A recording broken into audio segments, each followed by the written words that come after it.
एक बात बताओ, सासुओं से मैं पूछता हूं, बेटी कब आती है तुम्हारे घर में गर्मी की छुट्टियों में? यहां रोज नाश्ता कौन बनाता है? बेटी आके बनाती है, बहू बनाती है? बहू बनाती है ना। रसोई कौन बनाती है? बहू बनाती है। चलो नौकरानी होगी, निर्देश तो बहू देती है ना, देखती है ना। बीमार हो जाओ तो बहू आके पूछती है, बीमार हो जाओ तो दवाई भले झुंझला के दे, गुस्से से दे, देगी बहू ही, पड़ोसिन देने वाली नहीं है। ध्यान रखना, कुछ भी करेगी, तकलीफ हो, दुख हो, संकट हो, बहू ही साथ में आती है। बेमन से आए या मन से आए, साथ तो बहू ही देती है ना। सुबह से उठती है, तुम्हारी व्यवस्था करती है, नाश्ता बनाती है, खाना बनाती है। एक बात ध्यान रखो, आप ईमानदारी से बताना, एक संत की सभा में बैठे हैं, बहू ज्यादा काम करती है या बेटी ज्यादा काम करती? ईमानदारी से बताना। बहू ज्यादा काम करती है ना, तो उसके बाद भी बेटी प्यारी क्यों लगती है, बहू प्यारी क्यों नहीं लगती है? वह उससे ज्यादा काम करती है, उससे ज्यादा ख्याल रखती है। बेटी तो 4 दिन को आती है, बहू जीवन भर साथ रहा करती है। एक बात याद रखना, भारतीय संस्कृति में किसी भी बेटी को लक्ष्मी नहीं कहा जाता है, बल्कि बहू को लक्ष्मी कह करके बुलाया जाता है। ध्यान रखना, किसी बेटी को किसी ने लक्ष्मी कहा है? कन्या भले कह दिया जाए, लेकिन लक्ष्मी का रूप नहीं दिया जाता है। रक्षा बंधन पर बेटी की जरूरत पड़ती है, लेकिन दीपावली जब आती है तो बेटी की नहीं, हाथों में दीप लिए हुए बहू शोभा दिया करती है। दीपावली तो बहू की हुआ करती है, दीप जलाती है। रक्षाबंधन पे तो राखी बांधकर चली जाएगी, मिठाई खाएगी, कुछ पैसे भी ले जाएगी। ध्यान रखना, कमर साहब आएंगे, खाएंगे, मजे लेंगे, लास्ट में बोल देंगे मजा नहीं आया, धत तेरे की, मर गए कर करके, उनने कह दिया मजा नहीं आया। बहू तो घर में ही रहती है ना, बहू तो लक्ष्मी है ना।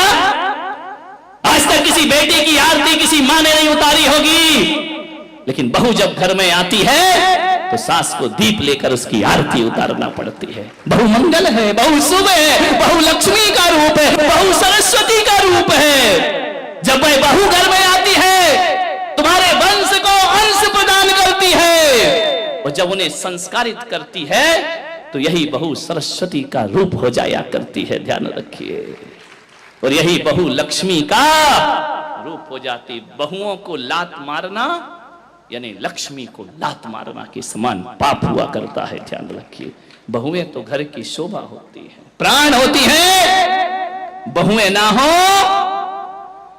तो तुम्हें कोई दादी कहने वाला नहीं मिलेगा, तरस जाओगी। ध्यान रखना, नानी में तो ना ना ना ना ना ना लिखा है, दादी में तो दे दे दे दे दे लिखा हुआ है। मानिए, जितने भी रिश्ते हैं, आज तुम्हारा छोटा बेटा चाचा कहला रहा है तो बहू की वजह से, आज तुम ससुर जी कहला रहे हो तो बहू की वजह से, और आज तुम सासू मां कहला रही हो तो ये रिश्ते तुमने नहीं, उस बहू ने आकर तुम्हें रिश्ते दिए हैं। और तुम्हारे वंश के अंश को यदि बढ़ाया है तो बहू ने बढ़ाया है, किसी बेटी ने तुम्हारे वंश को आगे नहीं। बहू ध्यान रखना, कितनी भी पूजा कर लेना, 1 घंटा पूजा करना मंदिर में, स्वाध्याय करना, सामायिक करना, माला फेरना, भगवान महावीर ने कहा है शरीर और आत्मा में भेद करोगी तो सम्यक दृष्टि हो जाओगी, और बहू और बेटी में भेद करोगी तो मिथ्या दृष्टि हो जाओगी। ध्यान रखना, बहू बेटियों में भेद की रेखा मत खींचिए। कितना भी प्रवचन सुन लो, कितनी भी समाज सेवा कर लो, कितना भी धर्म कर लो, यदि बहू से नफरत करती हो तो आपकी पूजा पाठ सब एक पाखंड है, एक ढोंग है, कुछ नहीं होने वाला, इससे कोई कायाकल्प होने वाला नहीं है। ये पूजाएं तुम्हें स्वर्ग नहीं भेज सकती हैं, ये पूजाएं तुम्हें मोक्ष नहीं ले जा सकती हैं। कितना भी कर लेना, समाज में बड़ी बड़ी माला पहनने से कोई महान नहीं हुआ करता है। हर एक बात याद रखना, ये समाज की मालाएं कोई हकीकत की नहीं हुआ करती हैं, 80% तो धोखेबाजी हुआ करती है। आपसे मैं निवेदन करना चाहता हूं, समाज के सम्मान में कोई व्यक्ति महान नहीं होता है, अपने घर में जो सम्मान पाता है वो दुनिया में महान हुआ करता है। अपनी बहू की नजरों में उठी हो क्या? अपने परिवार की नजरों में अच्छे बने हैं क्या? नहीं बनते हैं। दुनिया की नजरों में महान बन जाओ, कोई कीमत नहीं हुआ करती है। अपने घर की नजरों में ऊपर उठने का प्रयास करिए। मानिए, तकलीफ क्या हो जाती है? बहू लेने तुम ही जाती हो, शादी नहीं होती तो 10 जगह हाथ पैर जोड़ती हो, कुंडली मिलाती हो, मेरे लड़के की शादी करा दो। एक काम करना, युवाओं से मैं कहूंगा, शादी आदि करो ना, कुंडली मुंडली का एक अलग लफड़ा, इस चक्कर में कई कुंवारे घूम रहे हैं। मैं आपसे इतना ही निवेदन करूंगा कि अब की बार कुंडली मिलाओ तो अपनी मत मिलाना, है ना। किसी भी पंडित को दिखाना तो कहना जो लड़की मेरे घर आ रही, देख उससे मेरी मां की कुंडली मिल रही है या नहीं मिल रही है, मेरे पास उसे कितना रहना है, सबसे ज्यादा तो सासू के साथ गड़बड़ घर वहीं से होता है। क्योंकि जो बहू आएगी अधिक से अधिक समय भाई परिवार में गुजारती, तुम्हारे साथ कितना गुजारेगी? सुबह जाओगे थके हारे दुकान जाओगे, शाम को लौटोगे दुकान से, रात को घंटे 2 घंटे बात करोगे, फिर नींद लग जाएगी, फिर चले जाओगे। गड़बड़ तो महाभारत कहां से शुरू होती है? बहुओं से और सासुओं से। मान क्या तकलीफ हो जाती है बहू के आने पर? एक बात बताओ, तकलीफ केवल इतनी है कि एक मां अपने बच्चे को, अपने बेटे को अपने अनुसार पालती है, अपने अनुभव से पालती है, अपने जीवन की दिशा से, दृष्टिकोण से पाल के बड़ा करती है। बच्चा मां के अनुसार पलता है। स्कूल से आता है, मम्मी मेरा बैग कहां है, मम्मी मेरे जूते कहां है, मम्मी मेरे कपड़े कहां है, मम्मी मेरा खाना कहां है, मम्मी को ढूंढता है बच्चा। जब तक शादी नहीं होती, ध्यान रखना, मम्मी को ही तो ढूंढता, मम्मी मम्मी हर चीज में मम्मी, बाजार चलना मम्मी, शॉपिंग करना मम्मी। ध्यान रखना, हर जगह मां के साथ घूमता है बच्चा। एक बात याद रखना, हर जगह वह मां को तलाशेगा। तकलीफ नहीं होती वहां, दुख है तो मां, सुख है तो मां, कहीं जाना है तो मां पापा, इसके अलावा कुछ नहीं होता है। लेकिन एक तकलीफ थोड़ी सी हो जाती है कि जब शादी होकर के वह आता है तो थोड़ा समय उसे पत्नी को भी देना पड़ता है। ध्यान रखिए, और जब ये समय हमारे समय में से कटने लगता है ना, तो मां को तकलीफ होने लगती है। ध्यान रखिए, ये नेचुरल बातें हैं, प्रैक्टिकली बातें हैं कि पहले आते साथ बेटा मां को ढूंढता था, अब बहुत से काम ऐसे हैं जो पत्नी के हवाले हो जाया करते हैं। और जब कोई काम, जब वह आवाज अपनी पत्नी को देता है और मां को नहीं देता, थोड़ी सी तकलीफ हो जाती है भीतर। ध्यान रखना, शादी के बाद जितनी मुश्किल सासू को होती है ना, उससे ज्यादा मुश्किल लड़के को भी हुआ करती है। ये मत सोचो कि केवल बहू को एडजस्ट करने में वक्त लगता है, परेशान होती है। ये लड़कों को भी बहुत दिक्कत, जब तक शादीशुदा लड़कों से पूछो, हमेशा कहते इससे तो, हाँ ये तुम क्यों बोल रही, उनको बोलने दो। ध्यान रखिए, 4 दिन को बेटी आ जाती है। देखो छोटी छोटी बातें बता रहा हूं जो बहुत बड़ी बनती हैं, जो इतनी खाइयां पैदा करती हैं। गर्मी के दिन ससुर जी ने कहा कि चाय बनाओ, बेटी गर्मी में पीहर आई है, बहू भाभी भी है। बेटी ने कहा पापा जी बनाती हूं। अम्मा कहती बेटी तू क्यों बनाएगी? बोली क्यों? भाभी है ना, तू तो 4 दिन को आई, आराम कर ले, तू भी तो ससुराल से आई है, थोड़ा सा आराम कर ले, चैन से रह ले, भाभी है ना वो चाय बना देगी। अब ये शब्द यदि बहू के कान ध्यान रखना, एक प्याला चाय बनाने में बेटी कमजोर नहीं हो जाती, उसका बीपी नहीं बढ़ जाता, वो बेहोश नहीं हो जाती। ध्यान रखना, एक प्याला चाय में कोई बहुत बड़ी मेहनत का काम नहीं था, लेकिन जब कोई सास ये शब्द बोलती है ना कि तू आराम कर, भाभी बनाएगी, ध्यान रखना एक प्याला चाय ने तुम्हारे दिलों की दूरियां बढ़ा दी। ध्यान रखिए, छलनी हो जाता है उस बहू का सीना।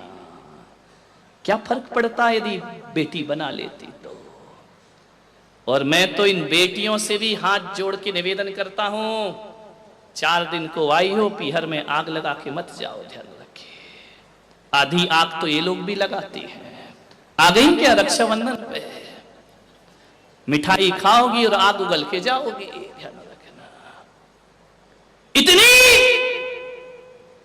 समर्पण दिखाती है पीहर में आकर के अपने माँ बाप के लिए, पूरी बिछी जाती, मेरी मम्मी मेरे पापा, मेरी मम्मी मेरे पापा। भाभी तू ये नहीं करती है, भाभी तू सम्मान नहीं करती, भाभी तू इज्जत नहीं करती है। ये 4 शब्द, इतना प्रेम, गजब। ऐसा लगता है कि तुम्हारी मम्मी की शुभचिंतक केवल तुम ही हो। बेटा तो दुश्मन पैदा हुआ है, कंस पैदा हुआ है घर में, बेटे का कोई लगाव नहीं है, कोई अटैचमेंट नहीं है तुम्हारी मां से, सब कुछ तुम्हारा है। इतना भाई को व्यंग करोगी शादी के बाद, भाभी को व्यंग करोगी शादी के बाद, तू मम्मी का ख्याल नहीं रखता, तू पापा का ख्याल नहीं रखता है, इतनी बातें कर रही हो और ससुराल को नरक बना रखा है। ध्यान रखिए, इतनी ईमानदार होती तो तुम्हारी ससुराल भी स्वर्ग जैसी बन गई होती। जितना समर्पण माँ बाप को दिखाती हो ना 4 दिन में, उतना सास ससुर को दिखाओ, पलकों पे बैठोगी ससुराल में जाकर के। ध्यान रखिए, सोचना है, ससुराल नरक बना है, पीहर सुधारने की बातें करती है। पर्व है, लगना चाहिए कि जैनों का कोई त्योहार आया है, लगना चाहिए कि तपस्वियों का कोई त्योहार आया है। सफेद वस्त्र जीवन के त्याग का प्रतीक है। ऐसा मत करना महिलाएं, संकल्प है तुम्हारा, ये नहीं कि घर गए तो रंगीन वस्त्र पहन लिए। टाई पे सोना है, गद्दे पर नहीं सोना है। समझ में आ रहा है? नहीं तो साधना के साथ छल हो जाएगा। बन जाइए एक दिन, चिल्लाते हो मां का लाल कैसा हो, पुलक सागर जैसा हो, पड़ोसी कहीं, तुम कब बनोगे? ध्यान रखिए, 10 दिन तो साधना करो, 10 दिन तो तपश्चर्या करो, 10 दिन तो देखो कि हमारी यारिकाएं कैसी रहती हैं, 10 दिन तो देखो आपके संत कैसे रहते हैं। क्या पूरी 100 साल 50 साल की जिंदगी में 10 दिन भी संत का जीवन नहीं जी सकते हो?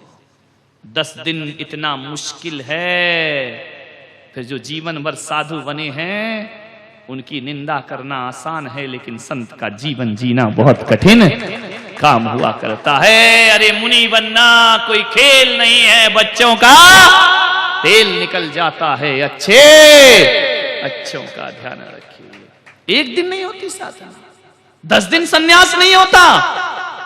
जीवन भर सन्यास लेकर कैसे जीते हैं संत लोग? बड़ा सुकून मिलेगा, बड़ा आनंद मिलेगा।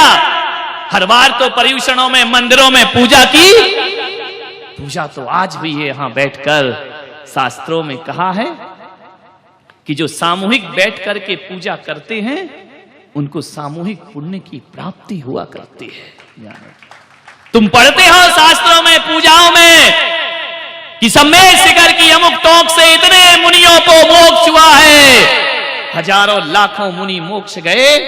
एक बात ध्यान रखना, यदि पवित्र भाव से भगवान की पूजा अर्चना देव शास्त्र गुरु की आपने कर ली तो मैं विश्वास दिलाता हूं कि जब भी पुण्य मिलेगा तो तुमको सामूहिक पुण्य का फल प्राप्त होगा। हो सकता है इस जन्म में नहीं, अगले जन्म में, अगले नहीं, कभी ना कभी यदि आप सबने सातिशय पुण्य का बंद कर लिया तो जहां से हम लोग मोक्ष जाएं वहीं से तुम लोग भी साथ साथ निर्वाण को प्राप्त। सामूहिक पुण्य है, ये छोटा मोटा नहीं है।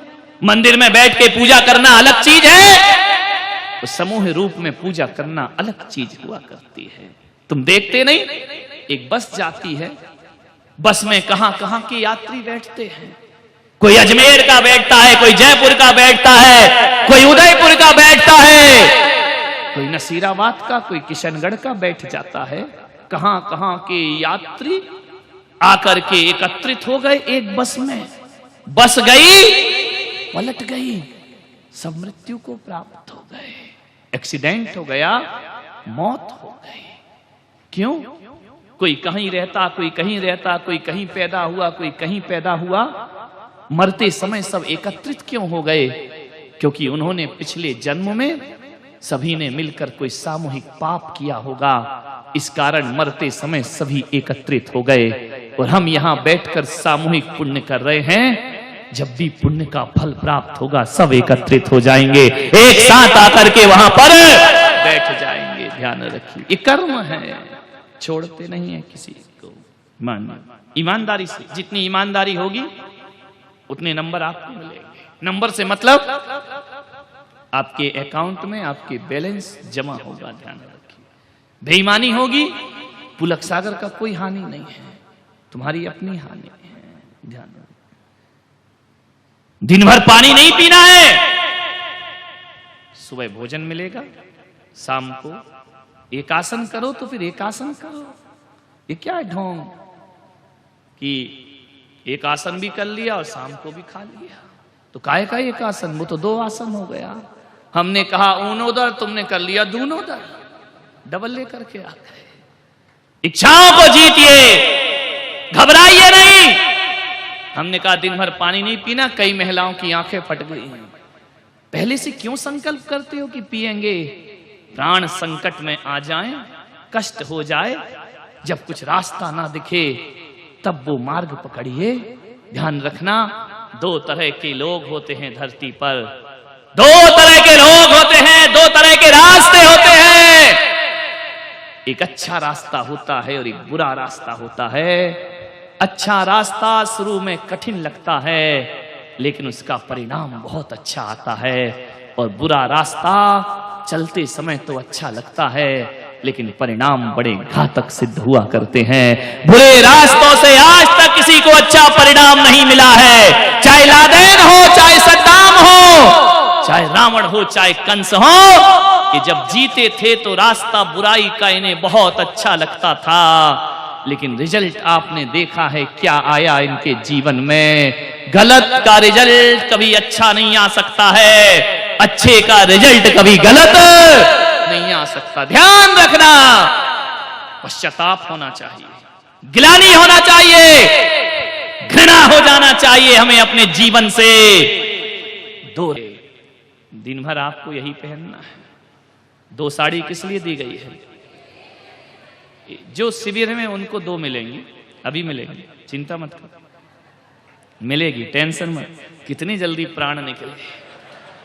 एक महाराज पति की 1000 तो छुड़वा दी, तुम भी 2 नहीं दे रहे हो। मिलेंगी मिलेंगी, टेंशन मत लीजिए। समझ में आ रहा? सफेद एक साड़ी में कैसे रहोगी? एक में तो माता जी भी नहीं रहती, उसको भी 2 लगती।